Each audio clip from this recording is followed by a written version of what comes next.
I'm Jennifer Van Horn. I'm an assistant curator at Mount Vernon. And I'm standing in the greenhouse slave quarters because we are just about to reopen after several years of restoration and renovation. And it's a really exciting space because it is one of the major slave spaces at Mount Vernon. There's probably about 60 slaves who are living here when Washington builds these wings on either side of the greenhouse.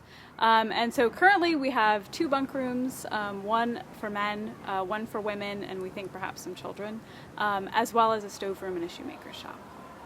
So the dedication ceremony involved a number of slave descendants, so descendants of slaves who were at Mount Vernon.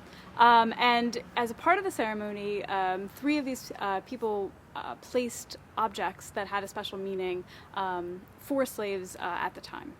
I want to introduce the individuals who will actively participate in today's program. In just a few minutes, we'll all head over to the restored slave quarters, and there these 3 objects we placed in a specific room by a descendant of a slave. So we had a male descendant place a Monmouth cap in the space, which is the kind of cap that a working slave might have worn, a woolen cap. I placed this Monmouth cap as a symbol of what the many enslaved men wore when they were working here. We had a woman place a colonial-ware bowl, which is a type of ceramic typically made by slaves, and so a great indicator of the continuance of African traditions. And this type of bowl was actually fired in the open fire rather than a kiln. And then we had a young girl place a fabric doll in one of the bunk rooms as well. I'm Robin Adams. I was the collections intern this summer on the project, and we are now standing in the women's bunk room. In this room we highlight a lot of the food scenarios, the ways that the slaves would have eaten in this space. And if you look at the hearth, you can see that over the fire is what we call a one-pot meal, which would have been a stew of basically any kind of greens that were available, along with any meat, maybe a couple of vegetables. One of the main points we wanted to interpret was the way that slaves added to the food supplies that they were given by Washington every week. And for the men, one of their greatest contributions was through fishing and trapping and hunting.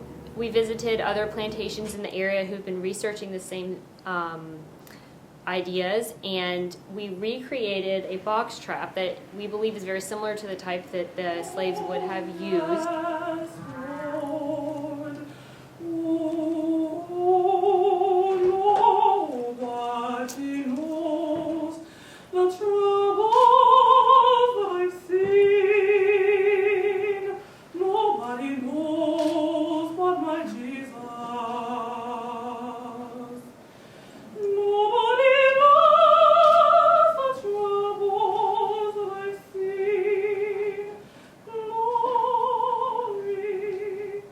So Mount Vernon is a fantastic site in terms of the survival of slave spaces and the interpretation of slavery.